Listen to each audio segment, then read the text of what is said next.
Hello everyone. So welcome back to this channel. और आज करने वाले कमिटी और कमीशंस का पार्ट 2। पार्ट 1 हमने कल कर रखा था, और अगर आपने पार्ट 1 नहीं देखा है तो उसको देख लेना, क्योंकि उसमें भी बहुत इंपॉर्टेंट कमीशंस है जो कि अक्सर एग्ज़ाम्स में पूछ लिए जाते हैं। और अगर पूछ लिए गए तो आपका 1 मार्क्स तो पक्का है ना। और आज पार्ट 2 हम इसको 2 पार्ट में करने वाले थे ताकि ये वीडियो ज़्यादा लंबा ना हो जाए। तो डोंट वरी, हम हर चीज़ को ट्रिक से, मतलब 80% आई थिंक 90% ट्रिक से हमने याद करवा दिया था। तो ज़्यादा टेंशन लेने की ज़रूरत नहीं है कितने सारे कमिटीज़ कैसे याद होंगे, याद हो जाएंगे क्योंकि हमने इसको ट्रिक से निमोनिक्स के थ्रू याद करवाया था। ओके, तो वो वाला भी देख लेना और आज वाला तो देखोगी। चलो, तो कहाँ से था हमने? यहाँ एम वेंकटाचलैया कमीशन तक कर लिया था, है ना। और आज यहाँ से करना है। इसमें एक चीज़ और हमने शायद, आई डोंट नो, मैंने बताया, हाँ इसमें एक चीज़ और था। इनको पद्म विभूषण मिल चुका है 2004 में, ये चीज़ को लिख लेना, ठीक है, पद्म विभूषण। चलो, B.R. Sharma committee. B.R. Sharma committee, इसमें गाइडलाइंस दिया गया था टू प्ले जन गण मन, जो हमारा नेशनल एंथम है। थिएटर में नेशनल एंथम चलता है ना, तो उसको गाइडलाइंस वो सब बताया गया था कि कब चलेगा, पहले चलेगा बाद में चलेगा, ये सब गाइडलाइंस दिया गया था कि जन गण मन चलना चाहिए थिएटर में। कब जो भी उससे रिलेटेड बातें होंगी सब इस कमेटी के थ्रू बताया गया था, रिकमेंड किया गया था, ठीक है। तो इसको ऐसे याद करो, जन गण मन। ऐसे देखो, जन गण मन चलता है थिएटर में या फिर कहीं भी पब्लिक में, तो सब लोग ऐसे, सब देखो, सबको सबका फंडामेंटल ड्यूटीज़ है, और फंडामेंटल ड्यूटीज़ का सबको दिल से रिस्पेक्टफुली खड़े रहना चाहिए एकदम स्ट्रेट में। लेकिन करता कौन है? बहुत रेयर लोग हैं जो ऐसे करते हैं। तो सब क्यों नहीं करते? क्योंकि शर्माते हैं, अरे कोई देखेगा तो क्या कहेगा, मतलब ऐसे शर्माते हैं सब ना। कि ऐसे थिएटर में भी देखना, कोई एक दूसरे पहले खड़ा होने के पहले एक दूसरे को देखता है, कौन खड़ा होगा कौन खड़ा होगा कौन खड़ा होगा, तभी वो खड़े होते हैं, है ना। तो इसका कर लो, शर्मा से कर लो, शर्माते हैं तो इससे कर लो। देखो, कोई नेगेटिव कमेंट नहीं करना, ओके, कोई नेगेटिव कमेंट नीचे नहीं करेगा, ऐसा वैसा, बस याद करवाने के लिए करवा रहे हैं, ओके, ठीक है। चलो, Indrajit Gupta committee related to electoral reforms. Indrajit Gupta committee जो है रिलेटेड टू इलेक्टोरल रिफॉर्म्स, इसमें रूट वर्ड्स, थोड़ा रूट वर्ड बोल रही, कीवर्ड इसका पकड़ो इलेक्टोरल रिफॉर्म्स से। वैसे मैं बता दूँ इसमें हुआ क्या था। इसमें दिया गया था, इसमें रिकमेंड किया गया था स्टेट फंडिंग इलेक्शन को, मतलब कि स्टेट जो है वो फंड करेगी इलेक्शंस जो भी हो रहे हैं, तो उसमें स्टेट फंड करेगी, ऐसा रिकमेंड किया गया था, ठीक है, कि स्टेट फंड करेगी। ऐसे क्यों? क्योंकि ऐसा होता था कि अगर स्टेट फंड नहीं करे तो लोग अपना पैसा लगाते थे। अगर अपना पैसा लगाते थे, अगर कोई अमीर है तो वो ज़्यादा पैसा लगाएगा, अगर कोई जिसके पास पैसे नहीं है, कम है, तो वो कम पैसे लगा पाएगा।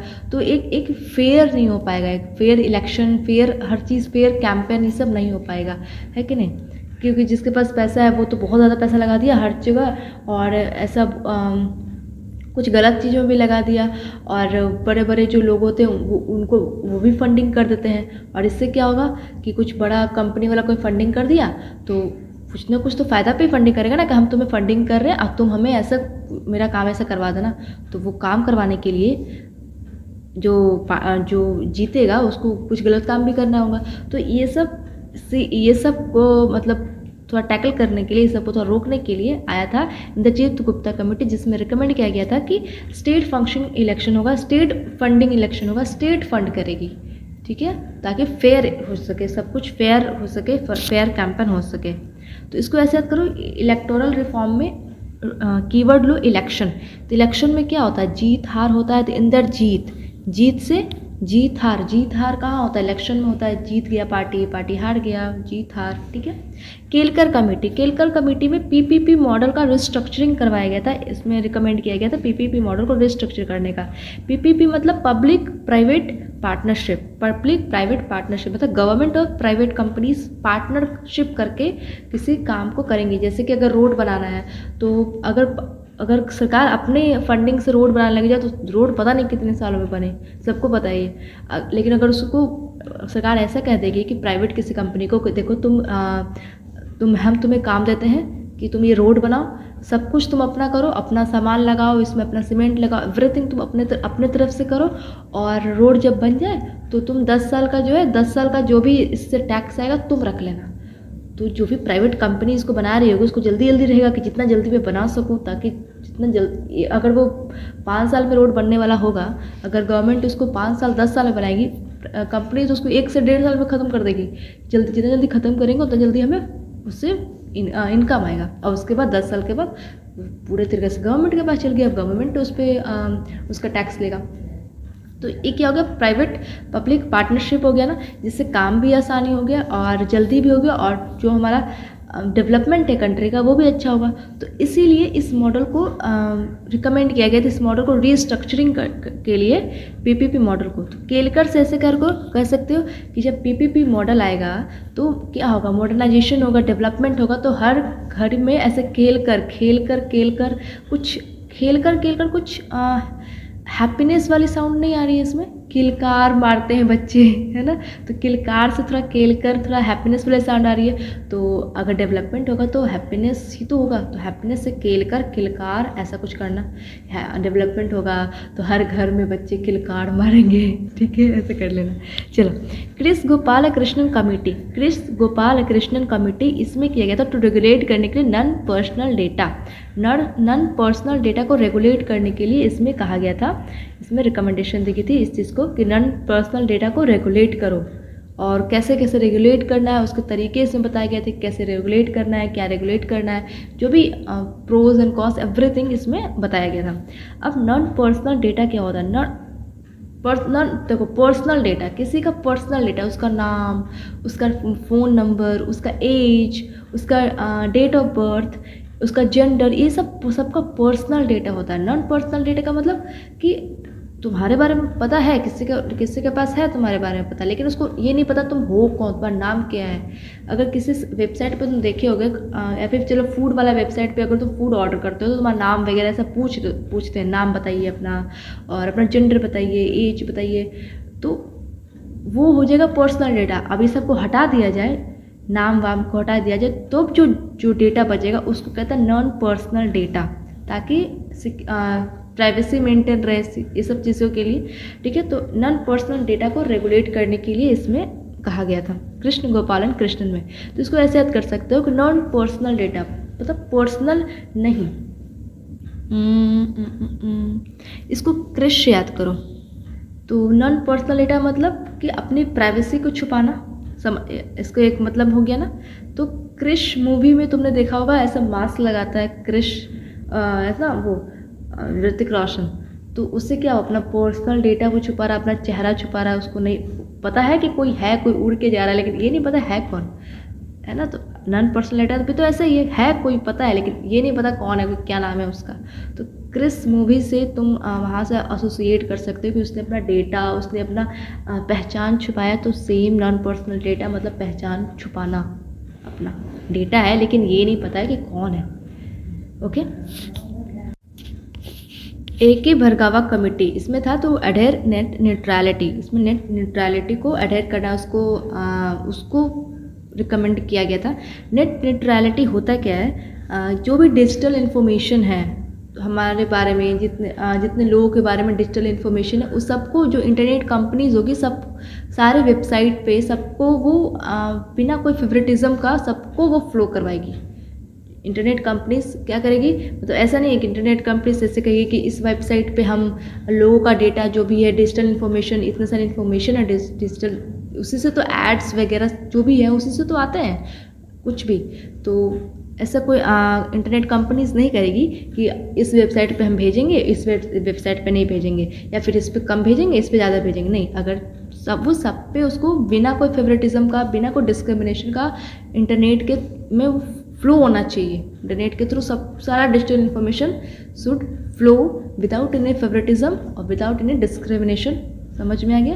तो नेट न्यूट्रलिटी का मतलब वही होता है कि जो भी डिजिटल इन्फॉर्मेशन है उसको फ्लो होना है बिना कोई फेवरेटिज्म का कि हमको इसको भेजना है, इसको नहीं भेजना है, या फिर ये सब रीजन से, ठीक है। और बिना कोई रेस्ट्रिक्शंस का, बिना कोई फेवरेटिज्म का। समझ में आ गया। तो यही होता है। इसको कैसे याद करोगे, नेट न्यूट्रलिटी भरगावा भरगावा, भरगावा कैसे याद कर सकते हैं? गावा, गावा, गावा से कोई वर्ड आ रहा है क्या? नहीं, भर भर भर भर कैसा डिस्टेंस इन्फॉर्मेशन भेजना है तो भर भर से कर सकते हो, भर भर से। चलो, Shri Krishna committee data protection bill, इसमें श्री कृष्णा कमेटी के थ्रू रिकमेंड किया गया था कि डेटा प्रोटेक्शन बिल मतलब कि प्राइवेसी को प्रोटेक्ट करना है, डेटा को प्रोटेक्ट करना है, जो भी प्राइवेसी है लोगों की उसको प्रोटेक्ट करना है। इसमें बस इतना ही बात है। इसको ऐसे याद करोगे कि प्राइवेसी को कौन प्रोटेक्ट करेंगे? कृष्ण जी हमारे, उनको द्रौपदी जी से तुम थोड़ा सा रिलेट कर सकते हो कि उनको उन्होंने बचाया था, उनकी तो उनसे तुम रिलेट कर सकते हो, या फिर ऐसे कर लो कि आप अपनी मर्जी से कर लो कि ऐसे हमारी प्राइवेसी को कौन प्रोटेक्ट कर सकता है? कृष्ण जी कर सकते हैं, तो ऐसे कर लो। Amitabh Kant committee, Amitabh Kant committee identify bottleneck in digital payment. तो डिजिटल पेमेंट इतने सारे होते हैं, तो इसमें आइडेंटिफाई करना बॉटलनेक, मतलब डिजिटल पेमेंट को लेके अगर कुछ प्रॉब्लम है तो उस चीज़ को आइडेंटिफाई करना है कि डिजिटल पेमेंट में क्या क्या डिजिटल पेमेंट करने के थ्रू क्या क्या इसके प्रोज और क्या क्या इसके कॉन्स हो सकते हैं, इसके क्या क्या नेगेटिव इफेक्ट्स हो सकते हैं और क्या क्या इसके पॉजिटिव, ये सब देखना है। और डिजिटल पेमेंट करने के थ्रू कुछ अगर दिक्कत आती है तो उस चीज़ को टैकल करना, उस चीज़ को समझना, उस चीज़ के बारे में स्टडी करनी है। समझ में आ गया? तो अमिताभ कांत से ऐसे याद कर सकते हो। डिजिटल पेमेंट तो ध्यान रखना, लेकिन बॉटलनेक से इसको याद करो क्योंकि डिजिटल पेमेंट नीचे भी है। तो अमिताभ कांत से अमिताभ जी को ले लो, और हम अमिताभ जी उनके वो बहुत लंबे हैं, और ऐसे कर लो कि उनका लंबे है, उनका गर्दन बहुत लंबा है, तो नेक से कर लो। अमिताभ जी का नेक बहुत लंबा है तो नेक से कर लो, ठीक है। रतन वत्तल कमेटी, रतन वत्तल कमेटी, ये भी डिजिटल पेमेंट से ही रिलेटेड है। इसमें भी उसी के बारे में बात की गई है और कही गई है कि कैशलेस, और इसमें क्या, इस डिजिटल पेमेंट का मतलब क्या हो गया कि कैशलेस इकोनॉमी बनाने के लिए इंडिया को हमारा कैशलेस इकोनॉमी की तरफ ट्रांसफॉर्म करने का है ना।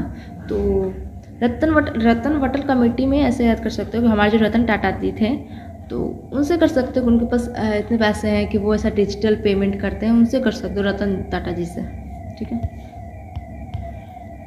अनुपमा वर्मा कमेटी, अनुपमा वर्मा कमेटी, इसमें इस कमेटी के थ्रू रिकमेंड किया गया था कि बैन करना 18 पेस्टिसाइड्स को, एक सेकेंड, बैन करना है 18 पेस्टिसाइड्स को इस कमेटी के थ्रू। इसमें कुछ बताना तो है नहीं, इसमें बस समझ में आना, बैन करना 18 पेस्टिसाइड्स को।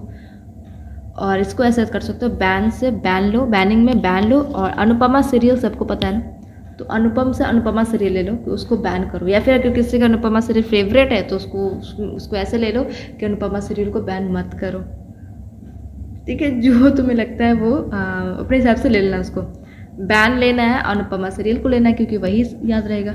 और अगर किसी के फैमिली में किसी का नाम अनुपम है, अनुपमा है, तो उनसे भी रिलेट कर सकते हो, नो वरीज। चलो, चितले कमेटी, चितले कमेटी में गाइडलाइंस दी हुई है टू डेसिल्टिंग गंगा नदी, गंगा नदी को डेसिल्टिंग करना है, मतलब जो भी इसमें सिल्ट वगैरह गंगा नदी में उसको निकालना है, उसको साफ़ करना है। इसमें वही गाइडलाइंस दी गई है। इसको चितले कमेटी से गंगा नदी को कीवर्ड लो, गंगा नदी, तो चितले में लो चिता, चिता जलाते हैं या फिर जो भी तो उसको क्या माना जाता है, पवित्र माना जाता है कि उसको जाके उसके जो भी एशेस बचते हैं उसको जाके गंगा नदी में से दहा दो, या फिर ऐसे मतलब चिता से उसको एसोसिएट कर लेना गंगा नदी को, ठीक है। बिप्लब शर्मा कमेटी, इसमें रिकमेंड किया गया था असम अकॉर्ड को, असम अकॉर्ड को रिकमेंड किया गया था। अब असम अकॉर्ड क्या होता है? असम अकॉर्ड में ये कहा गया था कि असम अकॉर्ड के क्लॉज 6 में, लेकिन तब मत जानो, असम अकॉर्ड में ये कहा गया था कि वहाँ के जो इंडिजीनियस लोग हैं उनको प्रोटेक्ट करना है, उनको सेफगार्ड करना है, ठीक है। वहाँ के जो कम्युनिटीज़, असम के जो कम्युनिटीज़ हैं उनको प्रोटेक्ट करना है। क्यों? क्योंकि तो 1971 में क्या हुआ था कि बांग्लादेशी वॉर हुआ था। बांग्लादेशी वॉर की वजह से काफ़ी बांग्लादेश के लोग वहाँ जाकर असम में सेटल हो गए। तो इससे क्या हो गया कि असम की जो पॉपुलेशन थी वो फॉरेन के कंपेयर में वो कम हो गई। तो इससे क्या होगा, उनकी जो पॉपुलेशन पे एक तो इफेक्ट पड़ा, उनकी मेजॉरिटी इनकी हो गई ना, फॉरेन वालों को ज़्यादा हो गई, उनकी माइनॉरिटी हो गई, कम हो गए वो, तो वो इफेक्ट पड़ा। उनकी आइडेंटिटी पे इफेक्ट पड़ा, तो ये सब चीज़ों को बचाने के लिए, वहाँ के लोगों को सेफगार्ड करने के लिए, प्रोटेक्ट करने के लिए ये चीज़ लाई गई थी बिप्लब शर्मा कमेटी। इसको ऐसे कर सकते हो बीप्लाप जो वर्ड है वो एसएमईज वर्ड है। तुमने फोक डांस में कहीं पे तो कुछ तो पढ़ा है आई थिंक। बीप्लाप से तुम याद कर सकते हो एसएमईज वर्ड को, इसको रिलेट कर लेना। प्रकाश सिंह कमेटी, इसमें स्ट्रक्चरल रिफॉर्म इन पुलिसिंग इसको इसमें रिकमेंड किया गया था, स्ट्रक्चरल रिफॉर्म्स इन पुलिसिंग। अब देखो इसमें क्या है कि जो भी आजकल देखे होगे बहुत सारे पुलिस जो है वो अच्छे से काम नहीं कर पाते हैं। क्यों? क्योंकि उनके ऊपर प्रेशर रहता है गवर्नमेंट का, पॉलिटिशियंस का प्रेशर रहता है कि तुम मेरे खिलाफ ऐसे नहीं कर सकते। मूवीज़ में कितना देखे होगे, कुछ वो लोग पॉलिटिशियन के खिलाफ कुछ एक्शन लेते हैं तो उनको ट्रांसफ़र कर दिया जाता है या फिर उनको सस्पेंड करवा दिया जाता है। ये सब प्रॉब्लम्स होती है। वो अपनी मर्जी से अच्छे से काम भी नहीं कर पाते, हमेशा उनके ऊपर एक डर रहता है कि नहीं भाई पॉलिटिशियन के खिलाफ कुछ नहीं कर सकते, ऐसा या फिर बड़े लोगों के खिलाफ नहीं कर सकते। तो इस चीज़ को ठीक करने के लिए कि पुलिस लोग जो हैं वो अपना काम बिना कोई चिंता का, बिना कोई पॉलिटिकल प्रेशर का वो अपना काम कर सके, बिना कोई पॉलिटिकल इंटरफेरेंस का अपना काम कर सके। इसीलिए इस कमेटी को बनाया गया था और इसमें यही सब चीज़ें रिकमेंड की गई थी कि ऐसे कैसे ये चीज़ें इम्प्रूव किया जा सकता है। ठीक है, तो स्ट्रक्चरल रिफॉर्म्स इन पुलिसिंग, तो इसको प्रकाश से कर लो कि अगर पुलिस ठीक हो जाएगी, पुलिस करप्शन फ्री हो जाएगी तो क्या होगा, एक समाज में प्रकाश आएगा, सबको फिर डर नहीं लगेगा ऐसे। ठीक है, तो एक प्रकाश आएगा, ऐसे कर लो। मधुकर गुप्ता कमेटी, इसमें पाकिस्तान बॉर्डर मैनेजमेंट से रिलेटेड इसमें बातें की गई हैं। पाकिस्तान बॉर्डर मैनेजमेंट, इसमें कुछ बताना नहीं है, नाम से पता चल रहा पाकिस्तान का बॉर्डर मैनेजमेंट से रिलेटेड इसमें बात की गई है। मधुकर, तो इसमें कैसे कर सकते हो, मधु नाम से मैंने किया था, मैंने तो मधु नाम से किया था कि मधु नाम मेरे लिए फेमिलियर है और वो थोड़ा आर्मी वगैरह से हैं तो उनसे मैंने कर लिया था। और अगर नहीं तुम्हारे पास नहीं है तो तुम ये से कर सकते हो कि अगर पाकिस्तान बॉर्डर मैनेजमेंट के थ्रू एकदम सब कुछ सुख शांति हो जाए तो सब कुछ मधु हो जाएगा, एकदम मधु तुम ऐसे कर लो। Vohra committee to study link between criminal politics bureaucrats, इसमें लिंक को पढ़ना, स्टडी करना लिंक को, क्रिमिनल्स के बीच में, पॉलिटिक्स के बीच में, ब्यूरोक्रेट्स के बीच में, पुलिस के बीच में। ये लोग क्या है, ये लोग एक दूसरे से लिंक्ड हैं। क्रिमिनल जो है वो पॉलिटिक्स के साथ जुड़ी है, पॉलिटिक्स जो है वो पुलिस, सब एक दूसरे से जुड़ी है। और इससे क्या होता है कि पॉलिटिक्स में क्रिमिनल्स लोग आ जाते हैं क्योंकि क्रिमिनल्स उनके साथ जुड़ी है, उनकी हेल्प कर रही हैं, तो कुछ ना कुछ तो वो बोलेगा ना कि मेरे को भी ऐसा ले लो। तो वैसा पुलिस लोग जो है वो पॉलिटिक्स के साथ जुड़े हैं तो वो उनको गलत काम में भी उनको साथ देते हैं। तो ये सब चीज़ के लिंक को पढ़ना है, स्टडी करना था इस कमेटी के थ्रू कि ऐसे लोग जुड़े हैं, इतना इसी वजह से करप्शन इतना बढ़ रहा है। तो इस सब चीज़ के बारे में इसे पढ़ने का है। वोहरा कमेटी, इसके लिंक को, इसको समझने के लिए ये कमेटी बनाई गई थी, वोहरा कमेटी। वोहरा कमेटी कैसे याद कर सकते हो, वो रहा में वो रहा, इसमें क्रिमिनल लो लेकिन सब याद करना, सिर्फ क्रिमिनल मत याद करना, लिंक, क्योंकि ये लिंक है, सिर्फ क्रिमिनल के बारे में नहीं इसमें है। तो वो रहा, अरे अब इसको ऐसे करो, क्रिमिनल को ले लो, यहाँ पे कीवर्ड लो, अब ऐसे करो, वो रहा क्रिमिनल, देखो वो रहा क्रिमिनल, तो ऐसे वो रहा। ठीक है, तो ऐसे कर लेना इसको। जस्टिस वर्मा कमेटी, इसमें है, इसके थ्रू रिकमेंड किया गया था क्रिमिनलाइजिंग मैरिटल रेप को क्रिमिनलाइजिंग करने के लिए इसमें कहा गया था। और एंटी रेप लॉ लाया गया था इंडिया में, एंटी रेप लॉ लाने के लिए कहा गया था इंडिया में। और ये हुआ था 2012 में। एक मिनट, क्रिस गोपालन का हमने तुम्हें ईयर नहीं बताया, इसका ईयर था 2019। ईयर नहीं भी याद कर सकते हो तो भी चलेगा, लेकिन जो रीज़न है वो ज़रूर याद करना। कीवर्ड को तो ज़रूर ही रखना क्योंकि कीवर्ड से MCQ रहेगा ना, तो कीवर्ड से आंसर तक पहुंच जाओगे। ठीक है, जस्टिस वर्मा कमेटी तो हम बता दिया। इसमें कैसे याद करोगे, वर्मा जी किसी वर्मा जी को ले लो, वर्मा जी की कुछ भी ले लो। ठीक है, कुछ स्टोरी बना लो वर्मा जी से। Rajamannar committee, Sarkaria commission, M Punchhi committee. अब बताओ कि ये हमने सरकारिया कमीशन हमने पहले बता रखा है, centre state relation, inter state council, कुछ याद आ रहा है, इंटर स्टेट काउंसिल किसके थ्रू आया था, सरकारी कमीशन के थ्रू आया था ना। तो तीनों कमेटी इसी के रिलेटेड है, इंटर स्टेट काउंसिल से रिलेटेड है, मतलब सेंटर और स्टेट के रिलेशन से रिलेटेड है कमीशन। जस्टिस मुल्ला कमेटी, ये रिलेटेड टू प्रिजनर रिफॉर्म, मतलब प्रिजनर रिफॉर्म्स का मतलब रिव्यू करने का है इसमें प्रिजनर्स के बारे में कि प्रिजन जेल कैसी है, जेल में जो सैनिटेशन है वो कैसा है, जेल में क्लॉथिंग कैसी है, जेल में वेंटिलेशन है कि नहीं है, वहाँ पे सिक्योरिटी है कि नहीं है, लोगों को अच्छे से ट्रीट किया जाता है कि नहीं किया जाता। वहाँ के सिस्टम को वहाँ के सिस्टम को रिकमेंड किया गया था कि उसके सिस्टम को अच्छा करना है, उसको रिव्यू किया गया था, सिस्टम को रिव्यू किया गया था और रिकमेंड किया गया था कि क्या क्या वहाँ पर चीज़ें ठीक की जा सकती हैं, सैनिटेशन वगैरह ठीक करना है और जगह वहाँ पे अच्छी खासी होनी चाहिए लोग रहने के लिए, खाना जो भी वहाँ पे वो हेल्दी होनी चाहिए, मतलब हाइजीनिक होनी चाहिए। ये सब चीज़ों को लेकर जेल में इसको लेकर ये रिफॉर्म ये कमेटी लाई गई, इसको लेकर ये कमेटी लाई गई थी, ठीक है।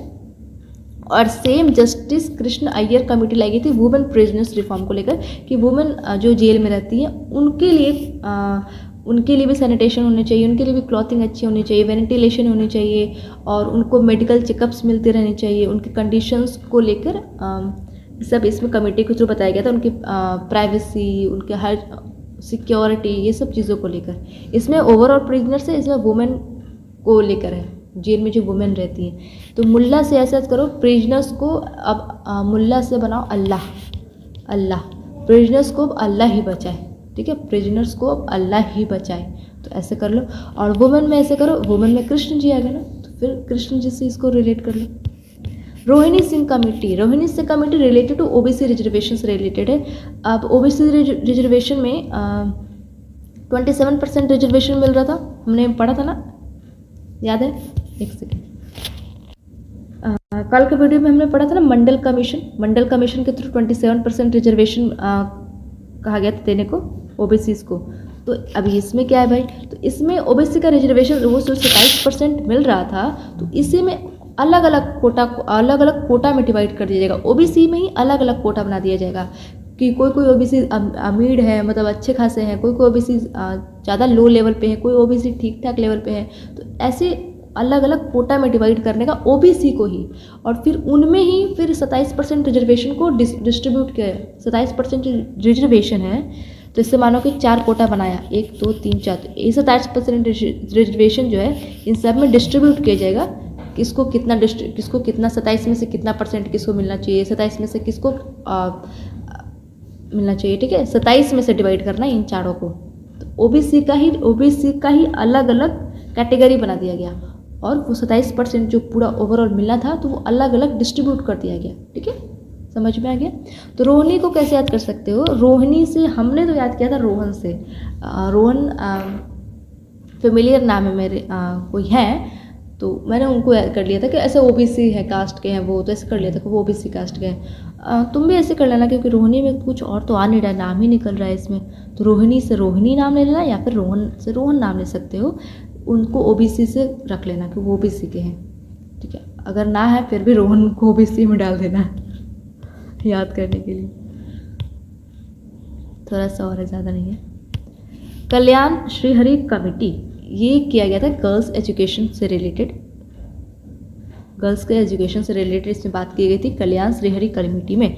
इसको कैसे याद करोगे कि गर्ल्स का एजुकेशन होगा तो देश का कल्याण होगा, गर्ल्स का एजुकेशन होगा तो देश का कल्याण होगा, ठीक है। जेएस वर्मा कमेटी, इसको हमने पहले भी बता रखा है, जेएस वर्मा कमेटी, इसमें इसके थ्रू क्या किया गया था कि टीच करना फंडामेंटल ड्यूटीज़ को सबको बताना है, सबको अवेयर करना है, सबको पढ़ाना है। इस कमेटी के थ्रू अवेयरनेस करवाना था फंडामेंटल ड्यूटीज़ को लेकर। ये हुई थी, ये कब कमेटी बनी थी, 1999 में। रंगराजन कमेटी एस्टिमेट करना ऑफ पॉवर्टी को एस्टिमेट करने का है कि पॉवर्टी की जो गरीबी में हेल्थ कैसा है, वहाँ गरीबों का हेल्थ का, उसके एक्सपेंसेस, उनका एजुकेशन, उनका कैलोरीज वगैरह, जो भी खाना पीना जो भी कैलोरीज है वो है, नंबर ऑफ पुअर्स कितने हैं, फिर उनका बेसिक नीड क्या क्या है, पूरा पॉवर्टी को एस्टिमेट करने से रिलेटेड ये कमेटी बनाई गई थी, रंगराजन कमेटी। और ये बनी थी 2012 और 14 में। और हाँ, इस कमेटी के थ्रू एक और कमेटी को रिव्यू करना था। इसके पहले एक कमेटी बनी थी, उनका नाम था तेंदुलकर कमेटी, तेंदुलकर कमेटी उसका नाम था। तो उसको रिव्यू करना था रंगराजन कमेटी के थ्रू कि तेंदुलकर कमेटी कितना अच्छा की है, परफॉर्म की है कि नहीं की है, कितना अच्छा परफॉर्म की है, उसकी एफिशिएंसी को रिव्यू करना था, चेक करना था। उसके लिए भी एक कमेटी बनाई गई थी। तो ये कमेटी दोनों को कर लो, प्रॉपर्टी को एस्टिमेट भी करना था और तेंदुलकर कमेटी को रिव्यू भी करना था। तो तेंदुलकर कमेटी याद रखना, ये भी प्रॉपर्टी से ही रिलेटेड है, तेंदुलकर कमेटी। और इसको याद कैसे करोगे, प्रॉपर्टी रंगराजन, राजन तो ऐसे करो, राजन यहाँ पे नाम है राजन का और काम है मतलब ऐसे, इसमें जो सब्जेक्ट है वो गरीब का सब्जेक्ट है, गरीबी का सब्जेक्ट है और नाम है कमेटी का राजन। तो ऐसा कर लेना, ठीक है। तेंदुलकर को भी याद करना, इतना ट्विस्टिंग हो जाता है कभी कभी। तो इनको कैसे याद करोगे, तेंदुलकर जी से याद कर लेना कि वो गरीबों का ऐसे मतलब बहुत डाउन टू अर्थ हैं वो, और ऐसे ऐसे कुछ, ठीक है, कर लोगे तुम लोग। हाँ, और हाँ, इसमें इस कमेटी के थ्रू, रंगराजन कमेटी के थ्रू एक चीज़ कही गई थी कि people spending less than 47 rupees a day in cities are poor. कहा गया था कि जो लोग 47 रुपये से कम खर्च करते हैं एक दिन में शहरों में, तो उनको गरीब वाले रेखा में रखा जाएगा, कि मतलब वो गरीब वाले कैटेगरी में आ गया। फिर एक और 2 कमेटी बच गई, VM Dandekar and N Rath committee, VM Dandekar and N Rath committee. ये भी सेम ही है, पॉवर्टी को एस्टिमेट करने से रिलेटेड है, लेकिन ये क्या है, फर्स्ट सिस्टमैटिक असेसमेंट हुआ था पॉवर्टी का इंडिया में इस कमेटी के थ्रू। सबसे पहले यही बनाया गया था जो पॉवर्टी को पूरा एसेस करे, एस्टिमेट करे पॉवर्टी के बारे में। तो सबसे पहला कमेटी यही था। कब बनी थी,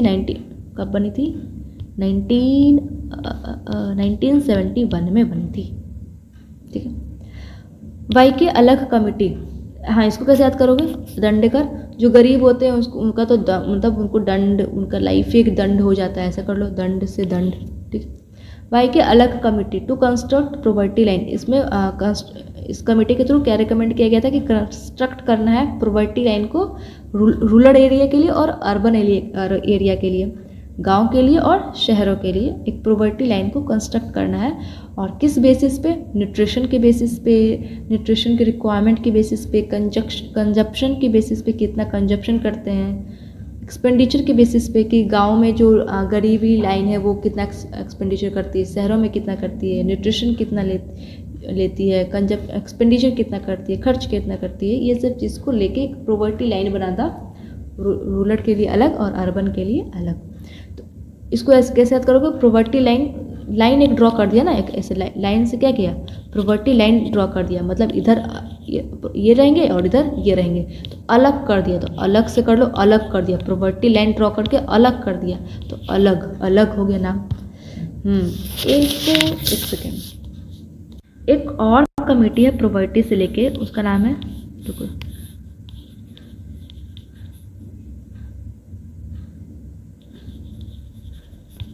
लकड़ा वाला कमेटी। ये भी कमेटी जो है ये भी पॉवर्टी से रिलेटेड है और ये बनी थी 1993 में। और इसको ऐसे याद कर सकते हो, लकड़ा वाला को लड़का वाला, लड़के वाले जो गरीब हैं, जैसे शादी वगैरह से कुछ कर लो कि लड़के वाले गरीब हैं, ऐसे कुछ कर लो, ठीक है। और लकड़ा वाला से लड़का वाला। और तेंदुलकर कमेटी का जो तेंदुलकर कमेटी का जो हमने ईयर नहीं बताया, 2005 लिख लेना उसका। और बाकी सब आई थिंक मैंने बता दिया है, सबका ईयर बता दिया है ना। तो ठीक है, आज हमारा ये ख़त्म हो गया। आज हमारा कमेटी और कमीशंस पूरा ख़त्म हो गया है। और एंड आई होप आपको समझ में आ गया होगा। हमको पता है कि सारा कमेटी को हमने बहुत डिटेल में नहीं किया करा है, एकदम एक एक लाइन में से ख़त्म कर रखा है। लेकिन अगर MCQ हम लोग MCQ के हिसाब से पढ़ रहे हैं तो हमें सिर्फ कीवर्ड को ध्यान रखना है और बस पता होना चाहिए कि हाँ इस कमेटी में ये चीज़ थी। ये नहीं कि अब केलगढ़ कमेटी है तो केलगढ़ कमेटी में क्या है पता ही नहीं है, नहीं, हमें रूट वर्ड बोल रही हूँ, हाँ कीवर्ड जो है, रूट वर्ड जो है वो हमें पता है। तो ऑप्शंस जब आएंगे तो हमें पता चल जाएगा, ऊपर पढ़ेंगे ये चीज़ें और पढ़ लेंगे। क्योंकि ऐसे क्वेश्चंस भी आते हैं कि कौन इसमें से कमेटी का नाम दे देगा, ऊपर लिख देगा कि कौन से कमेटी जो है वो पॉवर्टी से रिलेटेड है। तो तुम्हें अगर उसमें से कोई एक ही कमेटी होगी जो पॉवर्टी से रिलेटेड होगी और तुम्हें पता है कीवर्ड से कि ये पॉवर्टी से रिलेटेड है, जैसे तेंदुलकर कमेटी पॉवर्टी से रिलेटेड है, तुम सीधे मार दोगे टिक, है कि नहीं। तो कीवर्ड सबसे पहले याद रखो। अगर किसी को एक्स्ट्रा जानना है कि इस कमेटी के थ्रू क्या हुआ था, क्या क्या बातें हुई थी, तो जाओ सर्च करो, पढ़ो, इतनी सारी चीज़ें हैं, इतने सारे आर्टिकल्स हैं, पढ़ सकते हो, ठीक है। तो एंड आई होप आपको समझ में आ गया होगा। अगर कोई डाउट है, कोई डाउट वैसे होना नहीं चाहिए, लेकिन अगर कोई डाउट है तो नीचे कमेंट के थ्रू ज़रूर पूछो। और वीडियो अगर समझ में आ गया और पसंद आया तो लाइक कर देना, ठीक है। तब तक के लिए थैंक यू।